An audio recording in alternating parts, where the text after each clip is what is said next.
Hello and welcome to FYI. I'm Colleen Tuck, and I am joined today by Laura Henze Russell, who is the founder of the Hidden River Health Challenge, which we will talk about. And because of your involvement in this, you are the petitioner for 3 articles at the December 3rd town meeting. So that's the impetus for your being here, Laura. So thank you.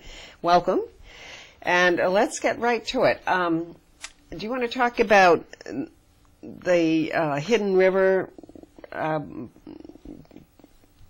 Health Challenge, or do you want to first talk about there were 3 articles, and and talk about what the intent is for those articles? Okay, well, I'll start by giving a little background, and thank you. Good. I'm delighted to be on your show, and always great to promote both education awareness and engagement in town government. So I got into this because between March 2011 and March 2012, I had gotten increasingly ill and didn't know why. And it was getting, more things were going wrong. I was running around to different specialists. I was not making any headway. Nobody knew what was going on. And finally, a year later, and after I'd pretty much given up all hope, by chance found out that I had mercury poisoning from, in part from grinding my teeth at night on my silver fillings, which turned out to be 50% mercury. And while it was incredibly hard to get diagnosed, and I was on a track where I had, very poor short-term memory. I had, people thought I was getting Parkinson's disease. All kinds of things were going wrong. And so it was quite a relief. And I started to do things to get better. And I thought this will be a slam dunk, because the hard part was figuring out the medical side. The dental side will be easy, and isn't this amazing? Maybe what happened to me is happening to other people who are getting, quote-unquote, prematurely old, and we can arrest some of these problems and, help people get healthy again. So the dental part of it, what is the answer? I mean, do you have the amalgams removed and a different type put in? Is that what you have to do? Oh, that's a part of it.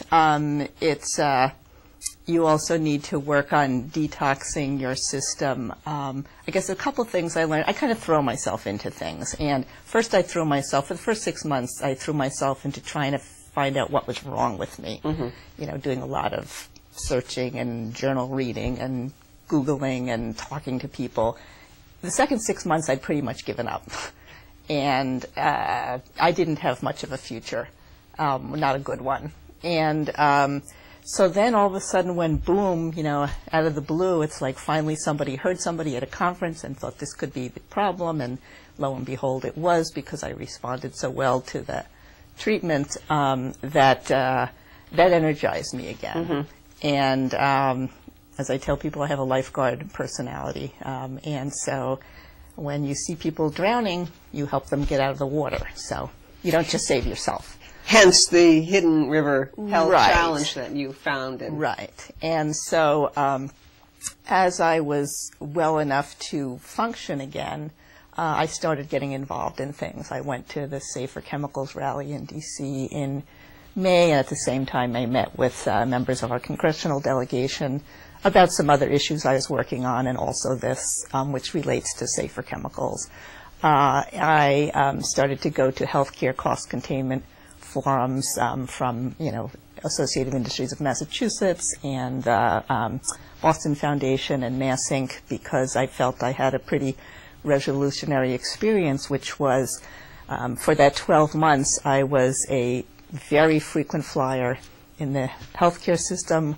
Last year I had filled 30 different prescriptions, some of them refills. I ran around to specialists. This was costing Harvard Pilgrim and my family a lot of money. And all of a sudden, now I was so much healthier. But the dental part, instead of being the easy part, was the hard part.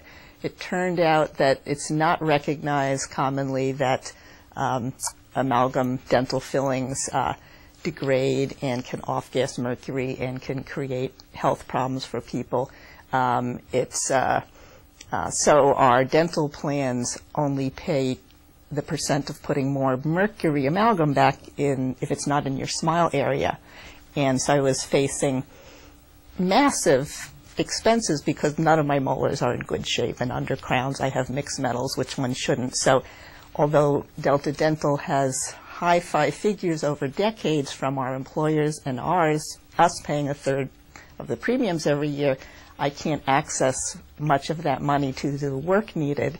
So, so it's like we have a systemic problem, and I focus on basically most of my career. I wind up combining economics and ethics, and I'm sort of working on underserved issues and challenges. So what is the purpose of this Hidden River Health Challenge? Is it to change the policies of the dental insurers? Is it to change what dentists do in their normal practice? Is it to raise awareness? Is it all of those things? Is it to change? Well, you've introduced some bylaws, but they probably won't be binding. We can get to them, but so what is the focus? What are you trying to do? Are you trying to change the way dental health is provided to people, or are you trying to get dentists to look at this differently?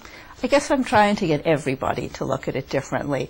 I decided to call it Hidden River Health Challenge because this is an example of a whole class of problems we face. I, perhaps like you, was active early in the environmental movement. When I was in high school, I organized an Earth Day and founded a local environmental group down on Long Island. And then I stepped back because I said, there's so many environmentalists. They're doing such a great job.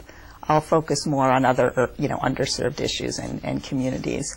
But what I found late in life through this experience is that there's a lot of focus on the environment outside of us and the impacts on, other species and global warming and all of that. There seems to be a dearth of focus on the hidden river of toxics and heavy metals and chemicals that are inside of us that are, I believe, and there's a lot of research to support this, really damaging our health. So for this particular issue, though, what is it that you want? Do you want dentists to stop using fillings with mercury? I mean, and is that the goal? Well, again, I think because I've learned that there's been decades of resistance to following sort of the path of what I call, the path of sanity or science or whatever on this issue. There's such organized resistance to doing what other nations have done and are doing in terms of, stopping its use or winding it down, that I think we need to attack it from all levels. So raise awareness. As I've gone around the State House, most people say, oh my God, didn't we ban that years ago? We're still using mercury fillings? Are you sure? A lot of people think that, or they don't know that it has mercury in it. So are you working to, for example, at the state level with our senators and representatives to introduce legislation that would prohibit mercury? Well, the challenge is because the FDA has jurisdiction over it, it's a medical device, it cannot be banned at the state level. Connecticut tried to, and there was a lawsuit to enforce it with all the great organizations on the side of putting this to rest. And it was ruled that they couldn't because of federal preemption. So, and what's perplexing is the scientific advisory panels that the FDA has convened on dental amalgam in 2006 and 2010 both recommended restrictions. At the time, they recommended it shouldn't be used in young children, it shouldn't be used in pregnant women, and it shouldn't be used in people with a known allergy to mercury. Why isn't everybody? Mercury is highly poisonous, I thought. I thought as well. I mean, I don't understand. Well, I guess I don't understand why, if it's toxic, it's still okay use, and apparently affects. I mean, I'm sure I've got mercury in my mouth listening to you speak. So it doesn't seem to affect. So is this like some people have a sensitivity to mercury, and how is it that some people are not affected by mercury, which is a highly Sure. I mean, you can't throw out a thermometer anymore because Right. it's a hazardous waste. Right. Well, I need to give a little history there for context and background, and again, I'm still learning. But the prior dental associations were adamantly opposed to using amalgam because of the risks of mercury, and they're concerned about that. The AD was founded 159 years ago as a pro-amalgam trade association. It's held patents on it. Now, for a long time, they really did think that when you mixed the mercury with this other amalgam and it hardened, that it then was, a rock for all time, stabilized, and didn't, off-gas or have potential to cause harm. Now there's technology that shows that that's not the case. Not only does it vaporize when they put it in and when they drill it out, but continuously, particularly in the presence of heat and abrasion, small amounts. But it's still okay to use it according to the Dental Association. Right. Now, the other thing, and some of this is more recent, I mean, there have been case reports. People have been getting ill from it for, decades, probably the whole 159 years. But, people have been filing reports with the FDA. Most don't bother, and it's not mandatory nor billable, so doctors and dentists don't typically file. But people file, and they're told that it's exceedingly rare, and that there's no changes made on the basis of them. So that means, unfortunately, it's still the standard of care, and our dental plans won't pay. Even if you are shown to have an allergy, an allergic reaction to this, or to have a sensitivity to it that normal people, calling myself normal, which sure. some people might take exception to, but that ordinarily people can tolerate this mercury amalgam in their mouth. But if it's shown medically that you cannot, and that others cannot, still the dental insurance companies will not say, well, yeah, I mean, let's take that out and put something in that you're not allergic to. Delta Dental denied 2 appeals that I filed with documentation and doctor's letters and abnormal lab results, and they said they can't set a precedent. They said their hands are tied. They can't break their contract, which says that they will only pay a higher percentage in the front 6 teeth, where they will cover it for cosmetic reasons. So it's particularly ironic to be penalized and harmed because it's hurting my health, as opposed to, oh, I'd like a whiter smile. Yeah. Now, the other challenges, and some of this is newer information, is that people with certain gene types have a much more difficult time clearing mercury from their system. So I would say mercury is mercury. I don't think it's good for anyone, because as you age and your immune system degrades and your hormone levels drop, you're more susceptible to the impact of various toxins. But mercury in particular is harmful to people with a gene type called APOE4. It's about 20% of the population, and it's a gene type that's also associated with higher rates of sort of ADHD and autism type stuff, higher rates of Alzheimer's, higher rates of movement disorders. So are you trying then to create an organization that would have, I mean, one person can't change the opinion of Blue Cross Blue Shield or Delta Dental, but if you had 50, 100 people, they might recognize that, oh, this isn't Laura Russell's problem or issue. It is a problem that we need to address. Right. Is that part of what? Yeah, these first 6 months I've been doing what I call sort of a lot of investigation, fact-finding, networking, research, going to conferences, meeting and talking both to people locally but around the country. And so I finally decided I knew enough both about the issue, the risks, and different approaches that were being taken in different states and cities, as well as sort of national issues, to take the first step. So, and is this the first step, town meeting? Town meeting, and simultaneously I'm working with some of our legislators on strategy at the state level. Well, let's talk about town meeting, because you have 3 articles, right? Petition articles. Why 3? What did they do? And what are you asking voters to approve? There's 3 because there were, again, 3 different ways I thought it would be helpful to raise awareness and address the challenges. Because one's a resolution, one requires a bylaw, and one just requires an article, it's just cleaner to break them up into 3 parts. Made it harder to get signatures because I asked people to sign 3 different sheets of paper, but most people were more than happy to. So the resolution has both a local and a national component. So the part 1 of Article 12, that's the Articles 12, 13, and 14 on the warrant, would basically invite the town and call upon the town and its boards on a voluntary basis to encourage people throughout the town to get involved in an education and awareness campaign where we spend a year trying to, as we are now, raise and engage people in looking at the issues, risks, and safer alternatives to mercury amalgam in dentistry.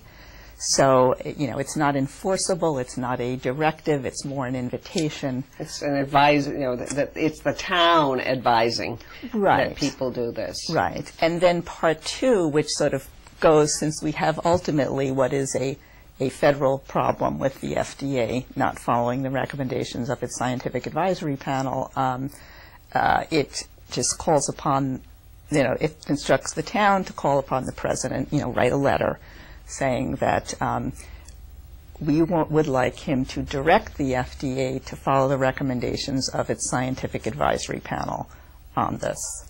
I mean, it's that simple. If they followed the recommendations of their scientific advisory panel, it wouldn't go all the way. I mean, it wouldn't actually ban it, which might make sense, but it would at least recognize, as they won. There was a court case against the FDA in 2009. On this issue. Yeah, and the judge at the time had said that there was potential for enormous harm, and the foot dragging on this issue for decades was probably the worst she'd seen in her 32-year career on the bench. So it's not just me, and there are people around the country who've been working on this, and there's just, unfortunately, as you know, money talks in politics, and there's a lot of money on the stake on this issue. The people who manufacture mercury? I mean, I would think dentists, they want to fill your teeth, right? I mean, do they really care? Some do. More than 53% of dentists don't use it anymore, but the ADA adamantly maintains its safety. It spends a lot on campaign contributions and a lot on legal defense. Just for this very reason? Yes, and they put in their code of ethics in the 90s that any dentist who promotes removal of amalgam for health reasons can be expelled, and they've expelled dentists. I tell you, this is an unbelievable, I don't know why. You've unturned a stone and found all kinds of crawly things. It's like, part of me says, like, why me? And the other part is, you know what, they got the wrong guy. It's like, but it's... So the second article then is a petition. It will go to, presumably, copies to senators, and there must be a relevant committee in Congress as well that studies that the FDA... Yeah, you've got to work with both the sort of health and the environmental committees. Yeah. As you know, there's been much more progress on the environmental side. I mean, really, it's being phased out. There's all kinds of controls. Before it's put in your mouth, it's considered a hazardous waste. When it comes out of your mouth, it's considered a hazardous waste. And but in the meantime, it's okay. Perfectly safe. That does seem a little strange. And it's kind of like, and then it's sort of like, the dental plans, they're not like health plans. I mean, if something was making me legitimately sick, if I had a stent or, a fake knee or something, and it was making me ill, they would have to replace it, thank God. Yeah. But it's like, this is kind of like you get the choice of, okay, do you want peanut butter or tuna fish, say, in your school lunch, and you might be allergic to peanut butter, and eating too much tuna fish, you're going to get too much mercury that way. So I'm like, what's wrong with this picture? A lot. So then the second... and then for the town to petition, is it, I mean, because it's a town meeting article, you're asking the town officially, through the selectmen, presumably, to write a formal letter to the president and presumably other people. And then and then I included one other provision, which maybe should have been a separate section of that article, which then, for some reason, it's like oral medical devices and medical devices in general don't seem to be regulated as carefully, to some extent, or with as much informed consent as we get about either prescription drugs or even cosmetic products. For example, if I open a box of hair color, it recommends that I do a patch test 24 hours in advance. A dentist can put in a permanent thing without even a patch test. And if I get a drug, you know, you get that big piece of paper with all the small print. Sometimes you read it, but sometimes you do, and you can either read it before you take the drug and decide not to, or if you have a reaction, you can certainly read it and decide to stop. Say, wait a minute. And then there's a number to call if there's a problem, and they tell you what's the % chance you might have this reaction or that reaction. I don't know why, but it's like, you know, I've done a little digging. It was originally, when it passed, it was called the Food, Drug, and Cosmetics Agency. There's no medical devices in it. And it's like, so there is a big unit that, you know, regulates these things, but unfortunately, fillings were considered one of the many group, you know, products that was given the GRAS designation. It was generally recognized as safe. It's never been proven safe. So anyways. And never looked at again, which, you know, talking to you, it strikes me as strange when there are such restrictions on the use and disposition of mercury, because it is so hazardous. And I never really thought about the fact that they put it in your mouth. Right. And I think I have to talk to my dentist. Now, a word on that. Because of what I went through, and the protocol I had to address it included a recommendation to find a biologic dentist. I had never heard of a biologic dentist before. So what do? I Googled it. And there are dentists who get special training and equipment on how to remove it more safely, because it is a hazard, there's a risk. Anytime you get any filling drilled out by any dentist for any reason, particularly if you have the wrong gene type, it raises your risk of mercury toxicity. I mean, I had 20 years of fibromyalgia, which are now gone, and it onset about the time I stopped breastfeeding and had a bunch of deferred dental work and had, you know, fillings drilled out and crowns put in their place. You know, I imagine that was a factor on why not only, you know, was I acutely ill for a year, but I had 20 years of chronic disease that were debilitating, and I'm very happy to have lost that. But the two other articles I better get to, because we're probably running out of time. Well, we're on Article 2 now, aren't we? No, the resolution. Okay, the resolution. Okay, that was I think we need to get to the other two. So then there's a bylaw that is basically would, in the town of Sharon, institute an informed consent process, so that before... Which would affect the dentists in Sharon. And would it be required? Is this advisory, or would it be a requirement of, say, the Board of Health or something to say dentists must inform patients? Well, that will ultimately be up to the Attorney General, who only reviews articles after they're passed. For some strange reason. Either be advisory or possibly required. It's been done in the city of Philadelphia has informed consent, and then 3 New England states, Maine, Vermont, Connecticut, and California have informed consent procedures. So it should pass muster then. Well, I don't know. Massachusetts is we're unique in many regards. It's a constitutional question. I'm not a constitutional lawyer. I'll leave it up to the constitutional lawyers. But it would go for informed consent, and so because there was this court case against the FDA, which the judge had, and it was about classifying amalgam, and so they actually moved it to class 2, which means it's not as safe as class 1, but there don't need to be restrictions for patients. However, in the document that resulted, this guidance document they finally put out in 2009, there's sort of bullet, the warnings, precautions, contraindications. So I just said, I want the patients to get the 5 of the bullets that the dentists get, which is warning, contains mercury, may be harmful if vapors are inhaled. Do not use in people with a known allergy to mercury, use with adequate ventilation, that sort of thing. It seems eminently reasonable that we get the same warnings that the dentists get. And so there'd be, you'd get a sheet to that effect and sign that you had, you either... What would the third article be? The third article is another one that's sort of designed to raise awareness because it's aimed at dental plan reform. So, when I was speaking with Delta, they said, well, we wouldn't mind if people asked for contracts, employers asked for contracts that covered, this. But so this is to encourage people to ask their employer to ask their health plan. Dental plan, yeah. The dental plan to have a cost-neutral plan. So what it does specifically is it asks that the next time the town and the school department bid their dental plans to ask for a quote on, the initial option and a cost-neutral dental plan and offer both to employees.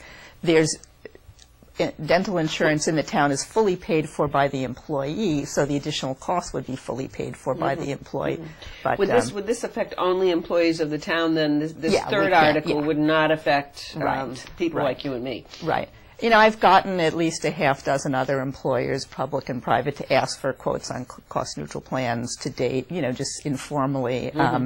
But there's a certain inertia involved, and if we put it on, and discuss it at town meeting, I think more people will say, let me ask, what does my plan do, and should I ask my employer? Or if I'm an employer, should I ask for this for my employees? Because my basic, hypothesis, which I'm inviting everybody to help prove or disprove in the coming year, is that it's conceivable because of the prevalence of this gene type and the prevalence of amalgam, that it's, a factor or cofactor in 20% of chronic disease, and therefore at least 20% of health and long-term care costs, because the diseases it can cause are insidious long-term. These are the 6- and 7-figure diseases like, Alzheimer's, dementia, movement disorders, heart disease. I mean, it's reversible if you take the mercury out?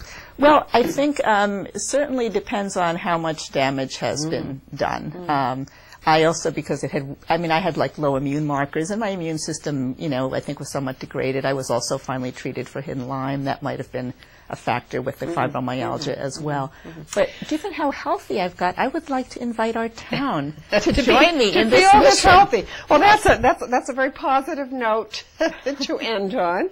I'm sure there'll be many questions at town meeting. That's December 3rd. Yes. And you will be there to answer them. Yes. And I hope people will come and stay because of the last 3 items on the agenda. Oh, dear. Well, there are some of us inveterate town meeting goers. I trust that you are one of them, who will be there right to the bitter end when they do the street acceptances.